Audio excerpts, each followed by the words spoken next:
नमस्कार शेतकरी मित्रांनो, मी आहे प्रथमेश. आपले सर्वांचे ॲग्रीवाला प्रथमेश या यूट्यूब चॅनलवर सहर्ष स्वागत करतो. शेतकरी मित्रांनो, आज मी सोयाबीनच्या प्लॉटवर आलेलो आहो. जिथे तुम्ही बघू शकता खूप मोठ्या प्रमाणात अळीचा प्रादुर्भाव झालेला आहे. पाण्याची चाळणी करून टाकलेली आहे अळ्यांनी. तर आज आपल्यासोबत आहे शिवाजीराव सरनाईक यांनी यांच्या प्लॉटवर घरडा कंपनीच्या कोका या औषधीचा वापर केलेला आहे.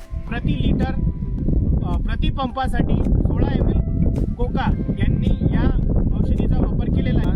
रिझल्ट आपण शेतकऱ्यांकडून जाणून घेऊया. हो, तुम्ही तुमचा सर्वप्रथम परिचय द्या आणि तुम्ही औषधीचा कधी वापर केला? माझं नाव शिवाजी सीताराम सरनाईक, राणा झुरापेन, तालुका रिसोड, जिल्हा वाशिम.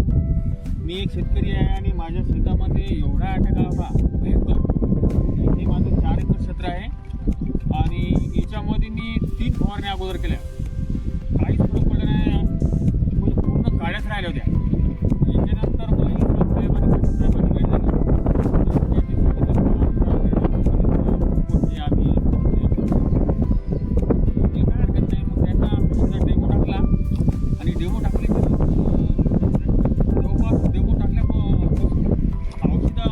लागून झालं की आळीनं खारच बंद. तुमच्या ह्याच्यावरचा अळ्यांचा प्रादुर्भाव किती वेळ कमी किती तासात कंट्रोल? आळी सुट्टीचा ह्याच्यात काहीच राहील. आणि तुम्ही कोणत्या औषधं वापरल्या आळीसाठी आता ते काही सांगत नाही. म्हणजे प्रोपेनोसायफर वापरला होता. बाकीच्याही क्षेत्रातली टाकली, पण त्या शेतातली आळी कव्हर झाली, या शेतातली कोण्याच औषधानं आळी कव्हर झाली. तर ओव्हरऑल तुम्हाला कोकाबद्दल काय बोलायचं?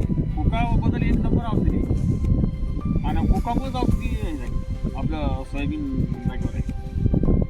एकही मी काड्याच्या दुसरं काहीच नव्हतं आपल्या शेतात, पाल्याच्या पालाच नव्हता. तर शेतकरी मित्रांनो, या प्रकारे तुम्ही कोकाचा वापर करा आणि तुमच्या सोयाबीन पीक असो किंवा टोमॅटो पीक असो किंवा चना पीक असो किंवा ज्या पिकावर अळीचा खूप मोठ्या प्रमाणात प्रादुर्भाव झालेला असेल, 16 ml प्रतिपंपासाठी म्हणजेच की एका एकरासाठी 160 ml कोका औषध आपल्याला वापरणे आवश्यक आहे. तुम्ही सर्वांनी कोकाचा वापर करा, तुम्हाला खूप छान रिझल्ट येईल. अधिक माहितीसाठी ॲग्रीवाला प्रथमेश या यूट्यूब चॅनलला सबस्क्राईब करा. धन्यवाद.